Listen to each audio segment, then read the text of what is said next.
Supposing somebody wrote a biography of your life अगर किसी ने आपके जीवन का जो पूरा ब्यौरा है वो पढ़ा and wrote only about 10% of your life और केवल आपके जीवन का उसने 10% हिस्सा ही वो पढ़ पाया and left out the 90%, और 90% को उसने छोड़ दिया, that would not be a true record of your life.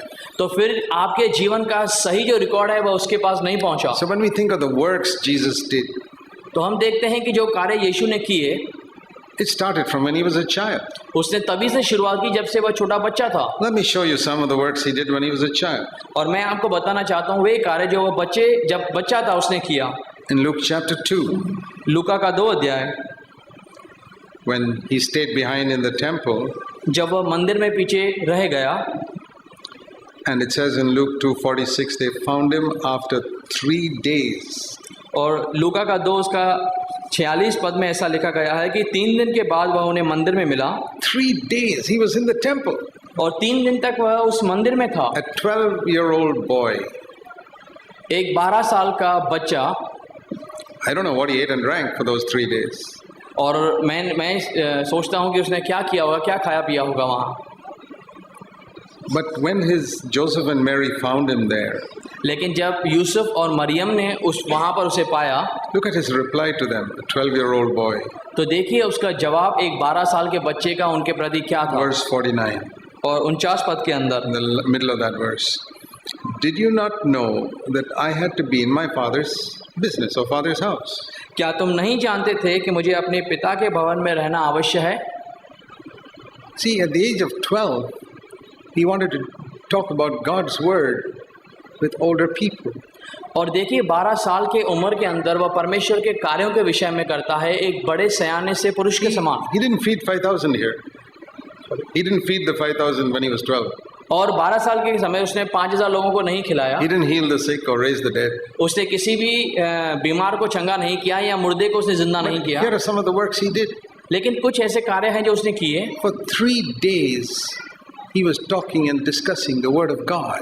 वह 3 दिन तक परमेश्वर के वचन को बोलता और उसके विषय में वाद विवाद कर रहा था। What a desire he had to talk about God's word. परमेश्वर के वचन के लिए उसके अंदर क्या इच्छा है। These are some of the works Jesus did. और यह सारे जो काम हैं जो यीशु मसीह ने किए। I want to believe that if I believe, I can have the same desire. और मैं भी इस बात में विश्वास करता हूँ कि मैं उस जिज्ञासा को, मैं उस इच्छा को ले पाऊँ। That I can talk with people about God's word for 3 days and never get tired of it. और कि मैं परमेश्वर के जनों से 3 दिन तक परमेश्वर के वचन को लेकर बातें कर पाऊँ और मैं थकूँ नहीं। Do you believe that can be true in your life?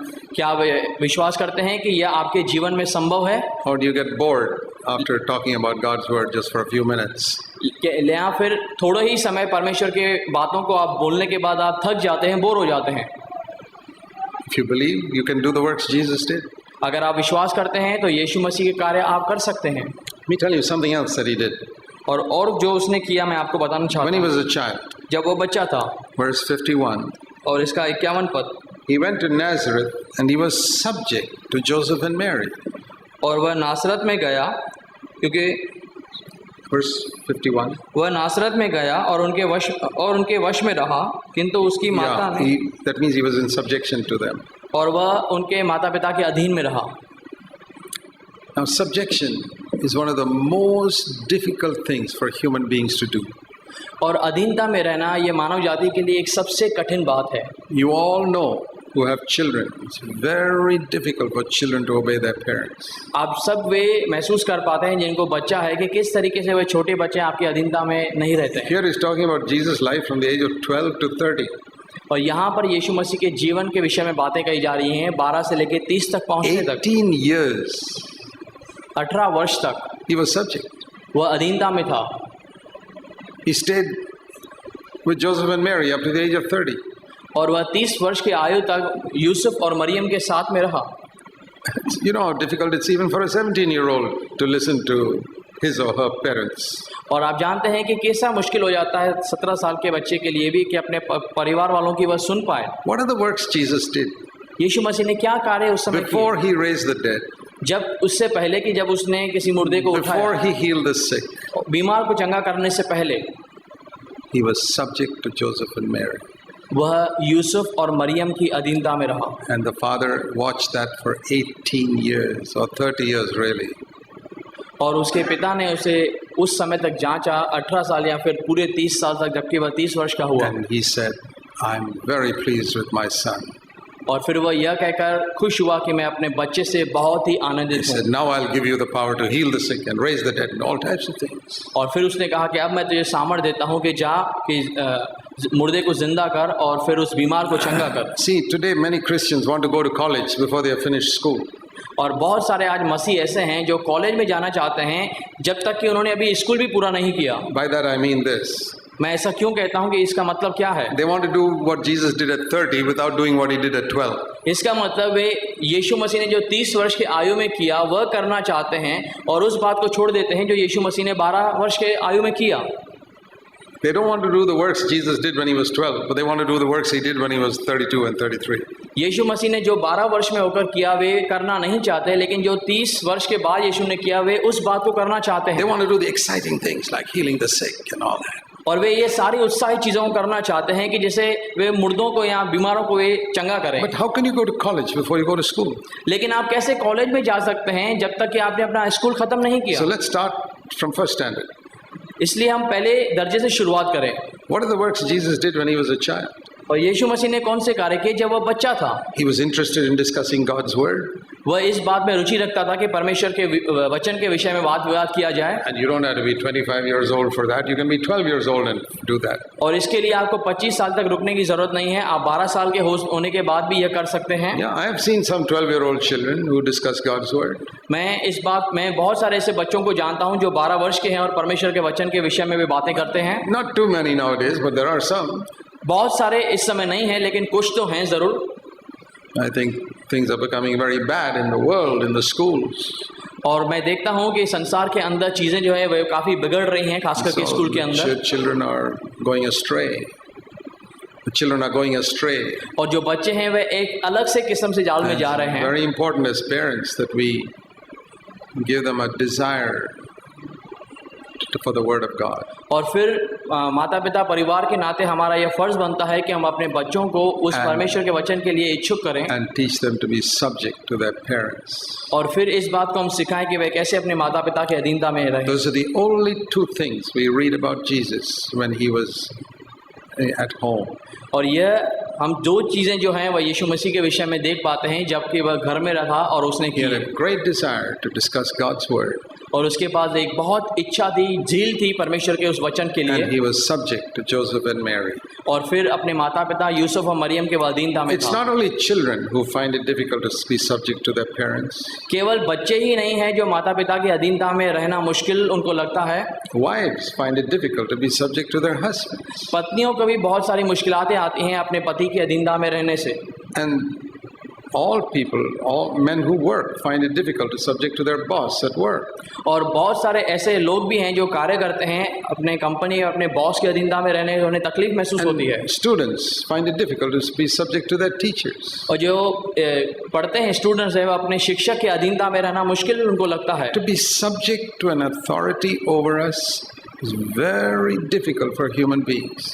मानव जाति के लिए किसी अधिकार के नीचे अधीनता में रहना बहुत कठिन काम है। We all like to be free. हम सब आज़ादी को पसंद करते हैं। And it's not actual freedom. We end up in bondage. लेकिन यह सही दिशा में आज़ादी नहीं है, लेकिन अंत में हम पूरी तरीके से गुलाम बनते हैं। We want to be free to do what we like. To do what we like. और हम ऐसा करना चाहते हैं कि जो कुछ हम पसंद करें। That's what a 5-year-old wants to be free to do what he likes. A 5-year-old child. एक 5 साल का बच्चा वही करना चाहता है जो उसके मन को भाए। The 18-year-old girl wants to do what she likes. और 18 साल की वह लड़की वही करना चाहती है जो उसे पसंद हो। And the 25-year-old wife wants to do what she likes. और 25 साल की पत्नी वही करना चाहती है जो उसे पसंद हो। And the 30-year-old man doesn't want to listen to his boss. He wants to do what he likes. और 30 साल का व्यक्ति अपने बॉस को सुनना नहीं चाहता है, वह वही करना चाहता है जो उसे पसंद है। It's amazing that Jesus was subject right up to the age of 30. और ये कैसा अद्भुत है कि 30 साल तक यीशु मसीह उस अधीनता में रहा। You got to think about that. और आपको इस विषय में सोचना चाहिए। To do something for one day may be a great thing. हो सकता है एक दिन के लिए करना कोई बड़ी बात हो। Imagine if you had a child who obeyed you from morning till night, totally for one day.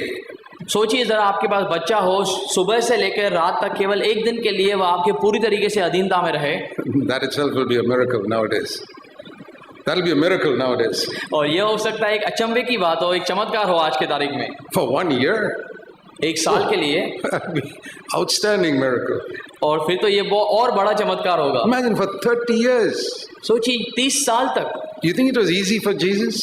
क्या आप सोचते हैं यह आसान था यीशु के लिए? You ask your children, आप अपने बच्चों से पूछिए, then you'll find how difficult it is. तो कितना मुश्किल वह आपको बताएंगे। He who believes in me, the works that I do, he shall also do. जो मेरे ऊपर विश्वास करता है, जो कार्य मैं करता हूँ वे कार्य वे भी कर पाएंगे। In the church also, people find it very difficult to be subject to authority in the church. कलीसियाओं के अंदर भी लोग जो हैं वह इस बात को मुश्किल महसूस करते हैं कि जो अधिकारी हैं उसकी अधीनता में रहें। But you know, the whole world is established on the principle of subjection to authority. लेकिन आप जानते हैं कि यह जो पूरा संसार है वह इस सिद्धांत के ऊपर बना है कि जो मुख्य अधिकारी है उसके अधीनता में जीना। Take the planets and the earth, जो सारे ग्रह हैं जैसे उसको देखिए, जैसे धरती है, or the stars and the sun. जो सूर्य हैं या जो सारे सितारे हैं, तारे हैं। You know, there are laws. आप जानते हैं कि वे सारे जो हैं किसी कानून, किसी सिद्धांत पे हैं। God has made the earth subject to certain laws to go around the sun. परमेश्वर ने जब धरती को बनाया तो उसके लिए कुछ सिद्धांत, कुछ कानून बनाए कि वह सूर्य के पूरे चक्कर लगाती रहे। It must rotate on its own axis within about 24 hours. कि वह अपने उसी महवर के चारों तरफ से वह घूमती रहे 24 घंटों तक समय। And it never changes. और फिर यह इसके अंदर बदलाव नहीं होता। Always subject to that authority of God. और वह परमेश्वर के उस अधिकार के हमेशा अधीनता में रहते हैं। That's why the planets and stars never collide with each other. इसके लिए जो ग्रह है, तारे हैं, आपस में कभी भिड़ते नहीं। The way believers collide with each other. जिस तरीके से जो विश्वासु हैं वे आपस में भिड़ते हैं। You know why? आप जानते हैं क्यों? Because they're all subject to an authority. क्योंकि वे सब लोग किसी अधीनता में, उस अधिकार के अधीनता में रहते हैं। They don't clash like husband and wife clash. और वे हमारे समान आपस में भिड़ते नहीं। Because they're subject to authority. क्योंकि वे उस अधिकार के अधीनता में हैं। And Jesus also, when he was on earth, और यीशु मसीह भी जब पृथ्वी पर थे, he lived in total subjection to his Father. वह पूरी तरीके से अपने पिता की अधीनता में रहे। And he knew that his Father wanted him to be in subjection to Joseph and Mary. That's why he was subject to Joseph and Mary. और वह जानता था कि उसका पिता चाहता है कि वह यूसुफ और मरियम की अधीनता में रहे, तो वह यूसुफ और मरियम की अधीनता में रहा। It was not because Joseph and Mary were perfect. और यह बात नहीं थी कि यूसुफ और मरियम जो थे वह पूरी तरीके से परफेक्ट थे। To be subject to a perfect person who never makes a mistake, that's very easy. और ऐसा व्यक्ति जो सिद्ध हो उसकी अधीनता में रहना एक आसान सी बात है। But there's nobody like that in the world.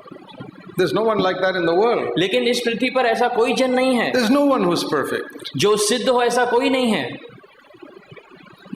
And so Jesus had to learn for 30 years to be subject to parents who were imperfect. और फिर यीशु मसीह को वह 30 साल तक उसकी अधीनता में रहना सीखना था, उन लोगों की अधीनता में जो खुद सिद्ध नहीं थे। That is what prepared him for his ministry.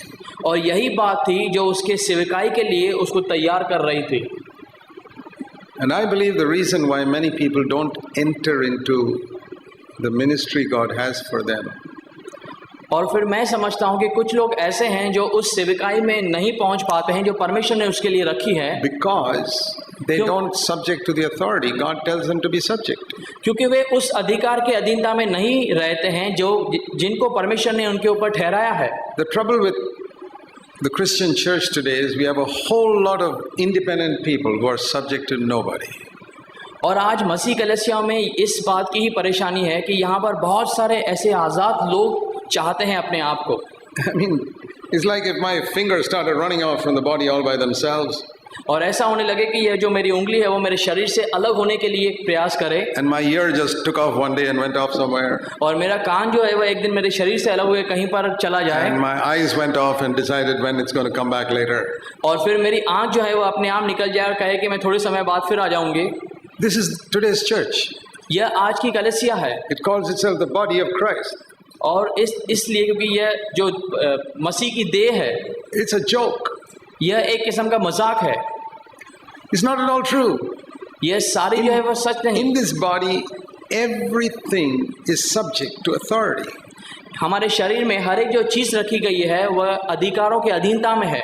It's one of the fundamental principles of building the body of Christ. और ये जो हमारे शरीर के जो सारे सिद्धांत है उसके अधीनता में ये जीते हैं। And Jesus is the captain of our salvation. He showed us by his life how to do it.